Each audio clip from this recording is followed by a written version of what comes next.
Hello students, in the previous video we had discussed asexual reproduction by spore formation of algae.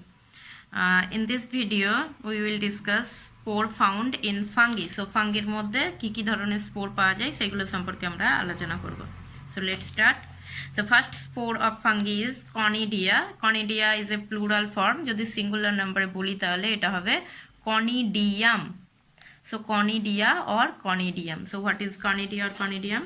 So they are round shaped অর্থাৎ তারা গোলাকার, তাদের আকৃতিটা গোলাকার হবে, non motile spores. So non motile means they are incapable of movement, that is they are without flagella, কোনো flagella থাকবে না.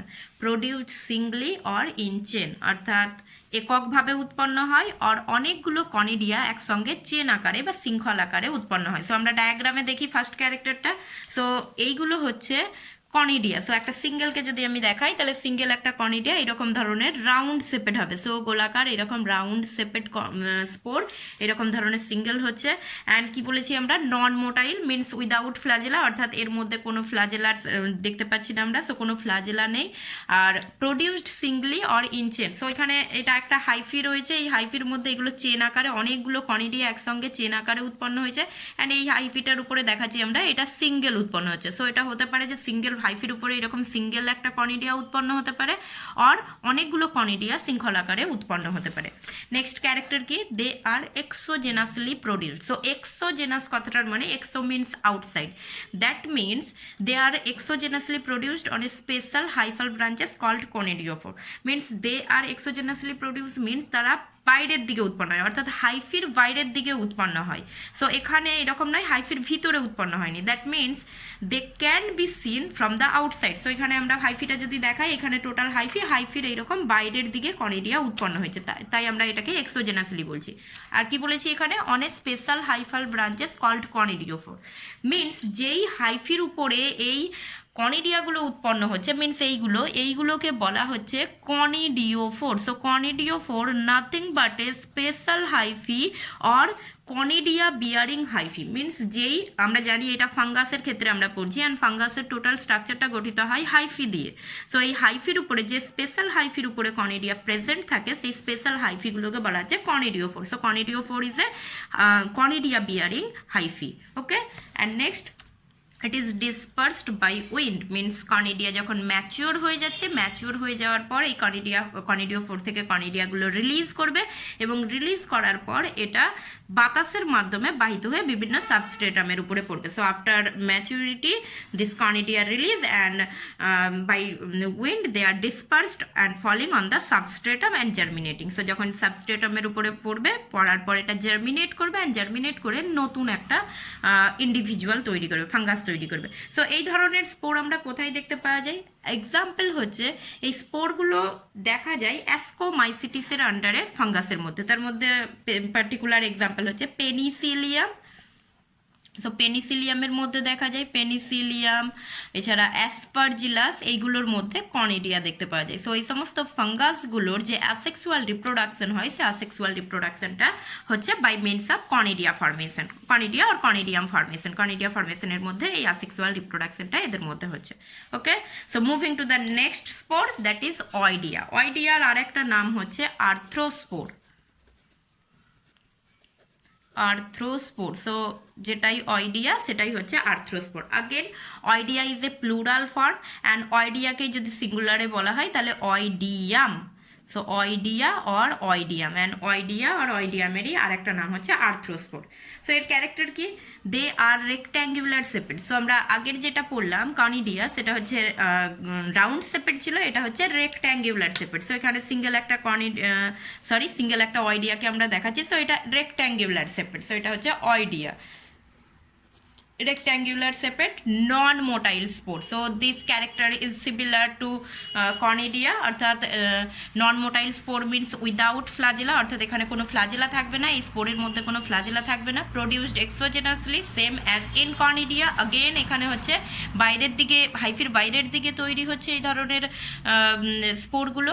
নেক্সট ইট জার্মিন. আচ্ছা, এখানে আরেকটা ক্যারেক্টার আমি অ্যাড করব, সেটা হচ্ছে they R thin walled. So এই স্পোরগুলো থিন ওয়াল্ড হয়। সো প্রত্যেকটা স্পোর যদি আমরা দেখাই, এখানে স্পোরগুলো দেখতে পাচ্ছ, এগুলো থিন ওয়াল্ড, অর্থাৎ এদের যে কোষ প্রাচীরটা থাকে সেটা অনেক পাতলা হয়। নেক্সট হচ্ছে it germinates immediately after falling of on the substratum, অর্থাৎ এটা সাবস্ট্রেটামের উপর পড়ার সঙ্গে সঙ্গে জার্মিনেট করছে। That means they are incapable of withstanding unfavourable condition or adverse or harsh condition. তার মানে এটা হচ্ছে যখনই সাবস্ট্রেটামের উপরে পড়ে এটা জার্মিনেট করে যায়। তার মানে যদি সেই সময় ফেভারেবল কন্ডিশন থাকে জার্মিনেট করবে, যদি আনফেভারেবল কন্ডিশন থাকে তাহলে কিন্তু এটা সার্ভাইভ করবে না, এটা কিন্তু মারা যাবে। সো এটা হচ্ছে ওয়াইডিয়ার মেন ক্যারেক্টার। অ্যান্ড এখানে আমরা স্ট্রাকচার দেখাচ্ছি। সো এটা হচ্ছে হাইফি ছিল, এটা টোটাল হাইফিটা ছিল। যখন ওয়াইডিয়া ফর্মেশন হচ্ছে এই হাইফি থেকেই কনস্ট্রিকশনের মাধ্যমে, অর্থাৎ ভেঙে যাচ্ছে, এই হাইফি থেকে কিছু রেক্ট্যাঙ্গুলার কিছু স্ট্রাকচার ভেঙে যাচ্ছে, যেগুলোকেই বলা হচ্ছে ওয়াইডিয়া। অ্যান্ড এই ওয়াইডিয়াগুলো সাবস্ট্রেটামের উপরে পড়বে, অ্যান্ড সাবস্ট্রেটামের উপরে পড়ে আগেন একটা নতুন ফাঙ্গাস তৈরি করবে। সো এক্সাম্পল কি আছে? সো আগেন এইখানেও অ্যাসকোমাইসিটিসের আন্ডারে যে ফাঙ্গাসগুলো রয়েছে তাদের মধ্যে দেখা যায়, ওয়াইডিয়া তাদের মধ্যে দেখা যায়। Okay, so next spore is chlamydospore. So ক্ল্যামাইডোস্পোরের ক্ষেত্রে কি হচ্ছে? They are round shaped non motile spore. So again তারা গোলাকার আকৃতির হবে এবং non motile means without any flagella. Extremely thick walled, এখানে আমরা ওয়াইডিয়া আর কনিডিয়ার সঙ্গে যদি ডিফারেন্সিয়েট করি তাহলে দেখতে পাবো ওয়াইডিয়া এবং conidia both are thin walled, but in case of chlamydospores they are extremely thick walled, মানে তাদের প্রাচীরটা অনেক পুরু হবে। Next character, they store reserve food material, means এই ধরনের স্পোরগুলোর মধ্যে ভবিষ্যতের জন্য খাদ্য সঞ্চয় করে রাখে তারা। সো এই যে দুটো ক্যারেক্টার আমরা বললাম যে extremely thick walled and they store reserve food material, both characters are adaptive features to for withstanding the unfavorable condition or harsh environmental condition। অর্থাৎ এই দুটো ক্যারেক্টার হচ্ছে ক্ল্যামাইডোস্পোরের একটা অভিযোজনগত বৈশিষ্ট্য। কিসের জন্য? না এরা আনফেভারেবল কন্ডিশনে যেন সার্ভাইভ করতে পারে, বা যখন কন্ডিশন প্রকৃতির কন্ডিশনটা যখন খুব চরম হয়ে যাচ্ছে, খুব হচ্ছে আনফেভারেবল তাদের জন্য, প্রতিকূল হচ্ছে, তখন এই জিনিস এরা যেন সার্ভাইভ করতে পারে, তার জন্য এই দুটো ক্যারেক্টার আসছে। অ্যান্ড রিজার্ভ ফুড মেটেরিয়ালের মধ্যে মেনলি এদের মধ্যে কি থাকে? লিপিড থাকে, লিপিড রিচ হয়, এরা খুব বেশি পরিমাণে লিপিড থাকে এখানে। আর নেক্সট কি? Endogenously produced. সো এতক্ষণ পর্যন্ত দুটো স্পোর আমরা এক্সোজেনাসলি প্রডিউসড বলছিলাম, দ্যাটস মিনস হাইফির বাইরের দিকে থাকবে, অ্যান্ড এখানে হচ্ছে এন্ডোজেনাসলি প্রডিউস। এন্ডো কথার মানে হচ্ছে ইনসাইড, সো এখানে হচ্ছে এটা ভিতরের দিকে থাকে। সো স্ট্রাকচারের দিকে আসি আমরা। স্ট্রাকচার কি দেখতে পাচ্ছি আমরা? সো এখানে আমি দুটো স্ট্রাকচার দেখেছি, এটা হচ্ছে একটা হাইফির মধ্যে এই একটা স্ট্রাকচার দেখাচ্ছি। সো হাইফির একদম টিপ পোর্শনে এই স্ট্রাকচারটা আসছে। সো হাইফির টিপ পোর্শনে এই স্ট্রাকচারটা থাকলে এই ধরনের যে ক্ল্যামাইডোস্পোর, এটাকে বলা হয় terminal chlamydospore. Terminal. So terminal এই কারণেই বলছি যে chlamydospore present at the tip of the hyphae, so it is hyphae. So হাইফির একদম টিপে প্রেজেন্ট থাকলে তখন সেটাকে বলবো টার্মিনাল ক্ল্যামাইডোস্পোর। অ্যান্ড এখানে নেক্সট আর একটা স্ট্রাকচার দেখানো হচ্ছে, সেখানে এখানে হাইফি গেল, হাইফির মিডিলে আবার তিনটে এখানে আমি ক্ল্যামাইডোস্পোর দেখিয়েছি, আবার তার মধ্যে থেকে আবার একটা হাইফি আসছে। সো এই ধরনের যদি ক্ল্যামাইডোস্পোর হয় তাহলে সেটাকে বলা হচ্ছে ইন্টারক্যালারি ক্ল্যামাইডোস্পোর। ক্ল্যামাইডোস্পোর। সো এইটাকে ইন্টারক্যালারি ক্ল্যামাইডোস্পোর বলবো।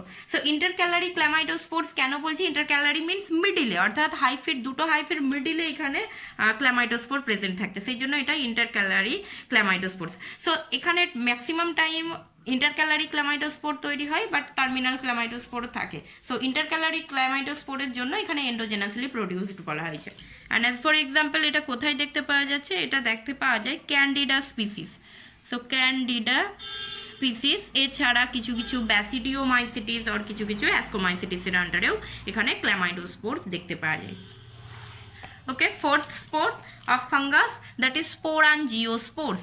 and sporangiosপোর্স এর ক্যারেক্টার হচ্ছে they are non-motile, that means they are without any flagella, produced in a dome shaped structure called sporangium। অর্থাৎ এই যে sporangiosপোর্স যেগুলোকে আমরা নন মোটাইল বলছি, এই নন মোটাইল sporangiosপোরগুলো একটা গম্বুজ আকৃতির স্ট্রাকচারের মধ্যে তৈরি হয়, যেটাকে বলা হচ্ছে স্পোরাঞ্জিয়াম। সো কোনটা স্পোরাঞ্জিয়াম? এখানে এই জায়গাটা, অর্থাৎ এই যে ডায়াগ্রাম আমরা দেখিয়েছি, এই যে এই ডোম শেপের যে স্ট্রাকচারটা, এটা হচ্ছে স্পোরাঞ্জিয়াম।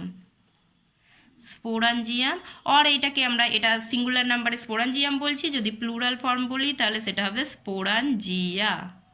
ঠিক আছে, নেক্সট হচ্ছে they R endogenously produced, so ভিতরে উৎপন্ন হয়, এন্ডো মিনস ইনসাইড, ভিতরে উৎপন্ন হয়। সো এটা আমরা দেখতেই পাচ্ছি যে এটা হচ্ছে একটা স্পোরাঞ্জিয়াম, টোটাল একটা স্ট্রাকচার, এর ভিতরে এখানে স্পোরাঞ্জিওস্পোরগুলো তৈরি হচ্ছে। So they can't be seen from the outside, so that's why এটাকে আমরা এন্ডোজেনাসলি প্রডিউসড বলছি। আর নেক্সট হচ্ছে ডিসপার্সড বাই উইন্ড, একই কনিডিয়ার মতো এটাও হচ্ছে উইন্ডের মারফত ডিসপার্সড হচ্ছে। সো এখানে আমরা স্ট্রাকচারটা দেখাচ্ছি, এটা এক্সাম্পল কোথায় দেখা যাবে, এক্সাম্পল হচ্ছে স্পোরাঞ্জিওস্পোরস দেখা যায় রাইজোপাস और মিউকর এটসেট্রা, এদের মধ্যে স্পোরাঞ্জিওস্পোর দেখতে পাওয়া যায়, মিউকর এটসেট্রা। সো এখানে স্ট্রাকচার যদি আমরা দেখাই তাহলে স্ট্রাকচারে হচ্ছে এটা হাইফি, হাইফি থেকে স্পেশাল হাইফাল ব্রাঞ্চেস যাচ্ছে এবং এই স্পেশাল হাইফাল ব্রাঞ্চেসের টিপটা এরকম গম্বুজ আকৃতি হয়ে গেছে, যেটাকে স্পোরাঞ্জিয়াম বলছি। অ্যান্ড এই স্পোরাঞ্জিয়ামের ভিতরে যে অসংখ্য ক্ষুদ্র ক্ষুদ্র জিনিসগুলো দেখতে পাচ্ছি, এইগুলোই হচ্ছে স্পোরাঞ্জিওস্পোর। অ্যান্ড এই যে হাইফাল ব্রাঞ্চ যার টিপে স্পোরাঞ্জিয়াম থাকছে সেটাকে বলা হয় sporangiophore, sporangiophore. Sporangiophore is sporangium bearing hyphae. So যেই হাইফিটা স্পোরাঞ্জিয়ামকে বিয়ার করছে, কন্টেন্ট করছে, সেটাকে বলবো স্পোরাঞ্জিওফোর। So this special hyphae and এই হাইফির টিপটা গম্বুজাকৃতি হচ্ছে, ডমসেফেড হচ্ছে, যেটাকে স্পোরাঞ্জিয়াম বলছি। অ্যান্ড এই স্পোরাঞ্জিয়ামের ইনসাইডে ভিতরে থাকছে কে স্পোরাঞ্জিওস্পোর। যখন স্পোরাঞ্জিওস্পোর ম্যাচিওর হয়ে যায় তখন এই টিপটা কি হয়ে যাবে, ফেটে যাবে, মিনস এইরকম ধরনের এই টিপটা ফেটে যাবে অ্যান্ড এখান থেকে স্পোরাঞ্জিওস্পোরগুলো বেরিয়ে আসবে অ্যান্ড বেরিয়ে এসে সাবস্ট্রেটামের উপরে পড়লে এটা জার্মিনেট করে নতুন একটা রাইজোপাস বা নতুন একটা মিউকর তৈরি করবে। সো এটা হচ্ছে স্পোরাঞ্জিওস্পোরের মধ্যে এলো। 5 নম্বর যে স্পোরটা রয়েছে ফাঙ্গাসের মধ্যে সেটা হচ্ছে জুস্পোর। অ্যান্ড জুস্পোরস আমরা অলরেডি পড়ে এসেছি অ্যালগির ক্ষেত্রে। সো জুস্পোর এখানেও একই ধরনের হবে, অর্থাৎ উইথ ফ্লাজেলা হবে এবং জুস্পোরাঞ্জিয়ামের মধ্যে তৈরি হবে, যেমন আমরা স্ট্রাকচার দেখিয়েছিলাম, এখানেও সেম জিনিস। অ্যান্ড এইগুলো কোথায় দেখতে পাওয়া যায়, এটা মেনলি কিছু অ্যাকোয়াটিক ফাঙ্গাসের মধ্যে দেখতে পাওয়া যায়। সো অ্যাকোয়াটিক ফাঙ্গাস মানে যে সমস্ত ফাঙ্গাসগুলো জলে থাকে। In most of the cases ফাঙ্গাসের ক্ষেত্রে আমরা সবগুলোই দেখলাম প্রায় নন মোটাইল স্পোর।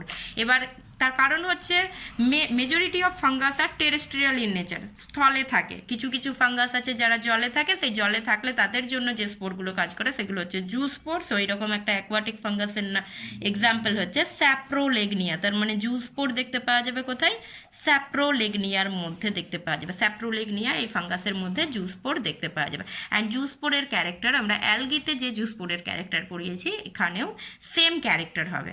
সো এই হচ্ছে ফাঙ্গাসের স্পোর।